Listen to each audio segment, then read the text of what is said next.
კაი ხალხონდა ნადირობის მოყვარულ ადამიანებო. და კიდე ესეთი ადამიანებო, ვისაც დიდი ბიუჯეტი არ აქვს, რომ რაღაცა სუპერ კუპერ თოფები იყიდოთ. აი ესეთი თოფია. ქვია ჯავსი SA 607. აი ესეთი რაღაცა არის. შესახედავად, გარედან. ტოვებს მდიდრული თოფის შთაბეჭდილებას, იმიტომ რომ ეს ოქროსფერია, ამაზე რაღაც კომპოზიცია ამოჭილი, ქორიჭეს კურდღელს და რაღაცა ძაღლი დაძდებს კურდღელს. ალბათ ვიც გააკეთა კურდღლები იმას არ უყვარდა. არ მარტო საჭმელად უყვარდა. მოკლედ ეგ ძალიან საჭუჭმანო რაღაცა. მოდი ახლა თოფზე ვილაპარაკოთ.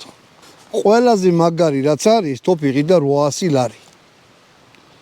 მე პატრონი ძახის გასინჯული მაქვს და კარგად ისრსო. ნუ მაგას ახლა ვნახავთ. 35 მეტრზე ვისვით, მოგოთ ჯერ თოფზე ვილაპარაკოთ. ნუ კონდახი ნახეთ როგორიც არის.